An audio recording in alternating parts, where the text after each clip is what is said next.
for business people or for business-minded people, or even just for people who say that business issues and economic issues are their main concern. That's what's driving them as they think about this election. And, you know, I feel like even for those of us who don't think of ourselves as business-minded people or as business people or people for whom that's our top priority, a lot of us have a lot of respect for people who do define themselves that way, right? You think that's sort of kind of a serious way to look at the world, a respectable way to look at the world. Maybe business issues aren't my top thing. Maybe economic issues aren't my top thing. I don't know. But if those are top concerns for you, well, credit to you. I'm interested in how you make your decisions on that basis, right? It's a respectable approach to these kinds of difficult questions. And this issue about sort of making a business decision about your vote, a business decision about the election, this comes up all the time when you look at real world support for Donald Trump, right? When you look at why, you know, relatively normal people say they're going to vote for him. Right? Yes, he tried to stay in power by sicking a violent mob on Congress after he lost re-election. Yes, he's awaiting sentencing after being convicted of 34 felonies. Yes, he's awaiting trial on dozens more felony charges. Yes, he told Americans they could inject disinfectant for COVID. Yes, he made it government policy to take little kids away from their moms and dads. Yes, he gave pardons to all his friends, and he got impeached twice. And now he is running for re-election by talking about people with bad genes poisoning the blood of America, and how we're going to use the military to build gigantic camps, and we're going to round up tens of millions of people in America and put them in these huge camps. Yes, there are things about him that maybe aren't appealing. There are things about him that maybe sound a little nutty. But you hear this all the time. But, you know, but his policies. If you're just an economic-minded person, if you're just a business-minded person, then you're sort of big enough, you're sort of above it all enough to not really care about or not even really think about stuff like that. You're just in it for the policies. So here we have the same Rachel Maddow pushing the same bullshit that MSDNC and MSLSD, the delusional network, always pushes. Did you hear it before? Go back and take a look at that. Listen to it when she says relatively normal people voting for Trump. Little jab, a little dig. Okay, that's fine. We all do that. I understand. She's got Trump derangement syndrome. We all know that. They are basically the, I guess you could say, the strategic news arm of the Democratic National Party. That's exactly what MSNBC is. And I don't think that if you ask them, they would, you know, basically say anything against that. I think they are proud serving members, the extension arm for the Democrats. And that's who they heavily lean to in terms of their audience.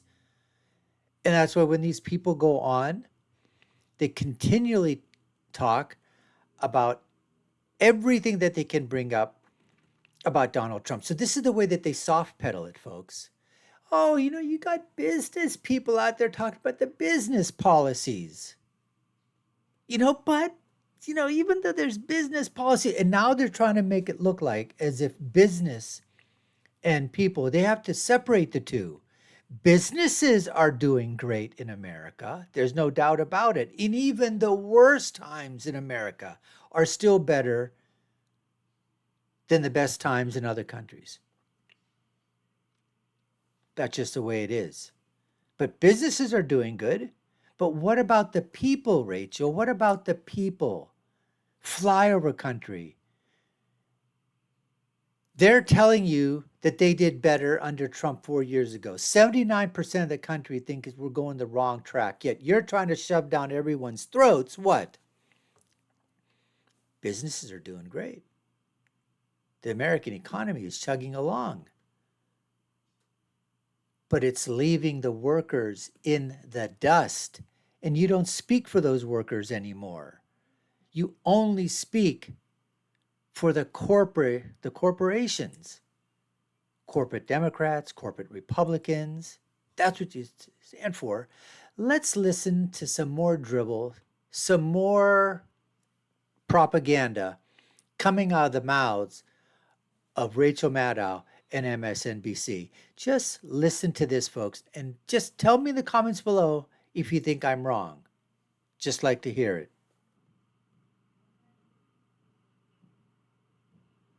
Like Georgia Governor Brian Kemp said just last week. This is the same Brian Kemp that Trump tried to force to throw out the election results from his state last time. Kemp said he's voting for Trump this time anyway. He just said last week, quote, "Look, you may not like Donald Trump personally, but you'll like his policies. It's a business decision. You're making a business decision." And so, yes, somebody wants to make a goddamn business decision. Who the hell are you, Rachel Maddow, to question that? Again, I know this is supposed to be the opinion piece. That's your opinion. That's fine. But what you're trying to do is subtly, you're basically trying to make it look like to say, folks, even if it's a business decision, don't you understand that Donald Trump is a fascist? It's an existential threat to the world, to the United States, to democracy. These guys throw the world around democracy. They wouldn't know. Rachel wouldn't know what democracy is if it hit her slap in her back of her derriere. Period. So that's mostly what I want to talk about tonight.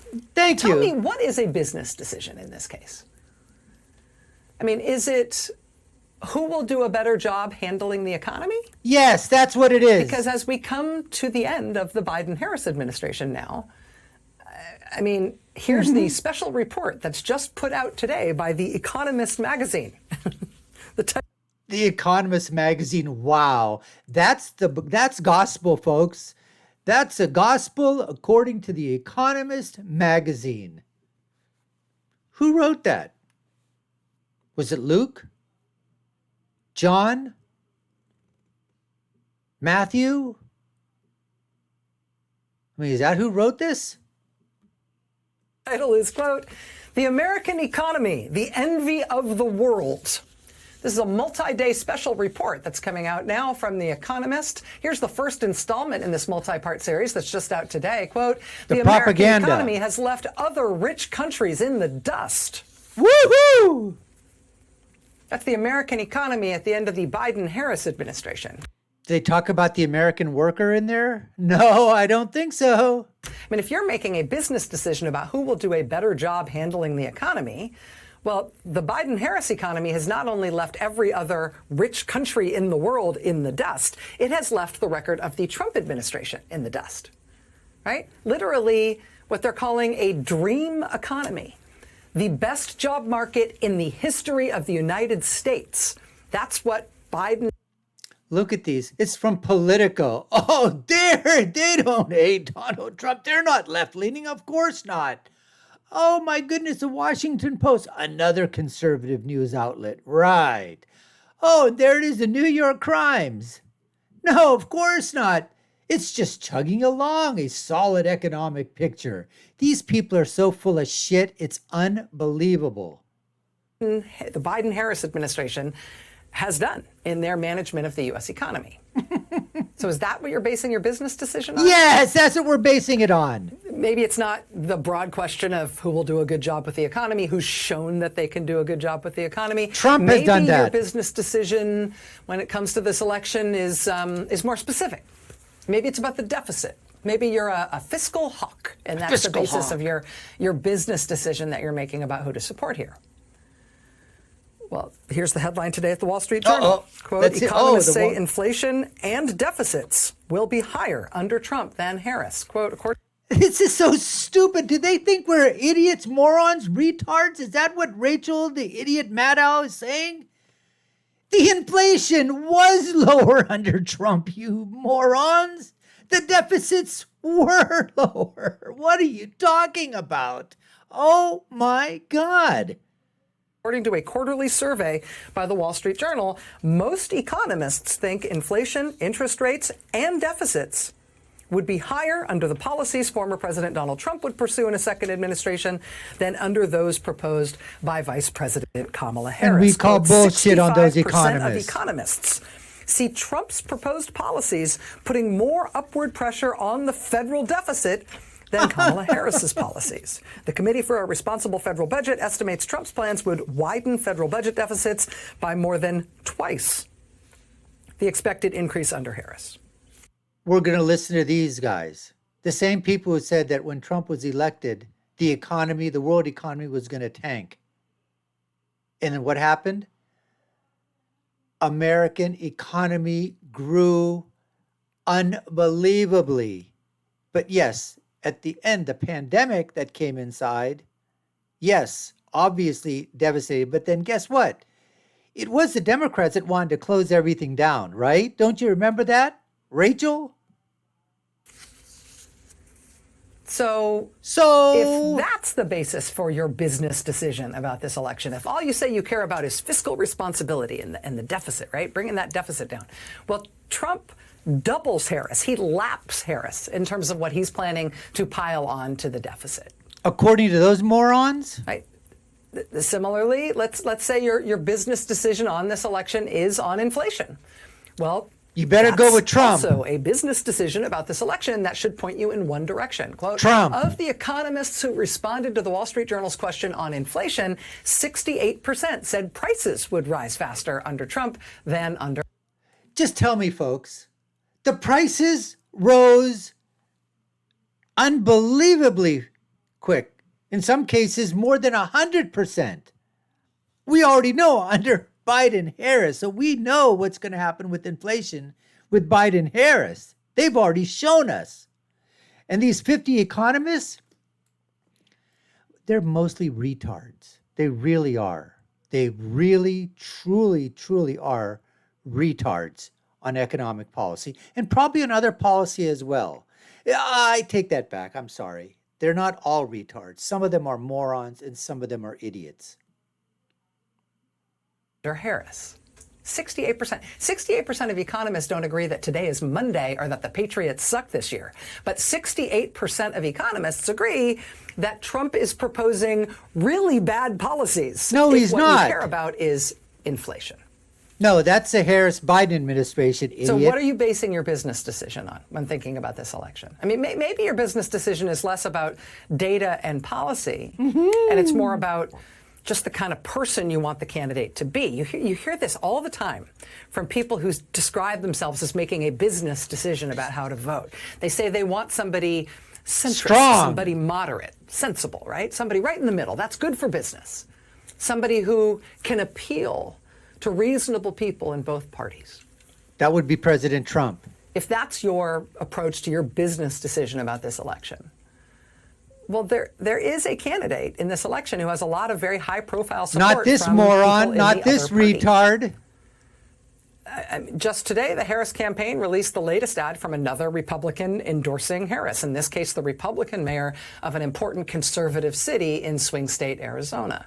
Another idiot. I mean, there's like a campaign trail tour group now of former Trump administration officials who are doing swing state events to tell people to not vote for the man they served under in the last presidential administration. And we love that, Rachel. We love it. We love when Liz Cheney and Dick Cheney, those neocons, those war lovers, those people who love to send our sons and daughters to get killed so they can make money and profit off of it. We want Harris to embrace them and hug them, hold them as tight as they can, holding hands with them at meetings. We want that to happen. We love it when that happens. Please, please show them even more and more and more on your show. We would love it, Rachel. Love it. Administration under Trump, they are instead touring the swing states telling people to vote for Kamala Harris. Notice that there's no equivalent of that on the other side. There's no group that's like former Biden officials for Trump or former Obama officials for Trump. There's nothing like that. But there are lots and... Oh, there are though, Rachel. There are Asians, former Asians for Biden that are leaving, former Latinos for Biden that are leaving, former Muslims for Biden that are leaving, former Black people for Biden that are leaving, former Chinese people that are leaving for Biden, former Black men that are leaving for Biden, former white men leaving for Biden. They're all those groups. Did you just happen to forget that? So here you've got ex-Trump White House officials. Wow. 111 former GOP officials. Over 100 national security leaders. More than 200 former Bush McCain's operators. All those effing neocons, Rachel. So, okay, there's 200, 212, 323, 423 people. Let's round it up to 500 people. 500 Republicans that are going to vote for Harris. 500. How many of the other groups did I tell you about? Minorities that are leaving the Democratic Party in droves and going to Trump? Just asking, Rachel. Just asking. Honey. Lots of officials from former Republican administrations and from Trump's own administration who are publicly begging Americans by the dozens, publicly begging Americans to vote for Harris and not for him. 500. So just on the facts. I mean, if your business decision is economic performance broadly, that breaks for Harris. If your business decision is the deficit, that breaks for Harris. If your business decision is inflation, that breaks for Harris. If your business decision is on whether the candidate is bipartisan seeming and can appeal across both parties, clearly that's Harris. Bullshit. So I think we can clearly see, look, what else are you going to expect? Seriously, what else are you going to expect from MSDNC? You're going to expect that. But the fact of the matter is that how they slant those stories and don't give you the underlying truths that they're hiding. That's the propaganda that is being peddled by the mainstream media and of the likes of Rachel the retard Maddow. I mean, it is unbelievable that this woman, I would think she's a woman. I don't know. Maybe she'll think she's somebody else. Sometimes it's hard to tell her and Mark Cuban apart, so I'm really not sure which is which. It's amazing that how many of these so-called journalists, pundits on the left, they are being paid millions and millions of dollars. And I tell you what, you know what? God bless them for being able to make that kind of money. Hey, capitalist country, find out what you're worth. Their corporations are willing to pay you for your opinions, for your talking points, whether they're lies, whether they're untruths, whether they're fake, false, fraudulent, some grain of truth. Hey, that's great. You've negotiated the contract. But just realize, too, that you have a tremendous amount of people on the left, like Rachel Maddow, Keith Olbermann, Joyless Reed, Ari Melber, Melbatos Fleischer,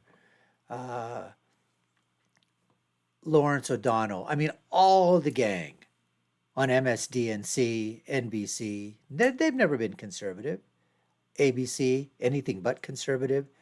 CBS, the Cabal Broadcasting System. Come on, you know the alphabet networks. But it is amazing how they're able to pick from a pool of ignorant, moronic, idiotic, and retarded people that absolutely don't have a freaking clue as to how half the country thinks and why they think that way. And they keep trying to push their bullshit narrative down the throat of Americans. And they don't understand why Americans like me are telling them that they're basically full of shit. Bullshit.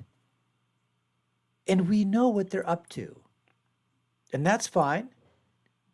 We rebut them in the only way that we know how, through the democratic process and the freedom of speech that we have, like this. Anyways, folks, we appreciate you taking the time to watch. You've been watching the Dr. Nasser Shake Show. I've been your host. My name is Dr. Nasser. If you've done so already, subscribe to the channel, like, share, and follow. You all know what to do. Take a look at our other video links above and below. comment, share, let everyone know how you feel. My final thought is always, when you are right, you're right. And when you're left, you're just wrong. Until next time, folks, take care and stay safe.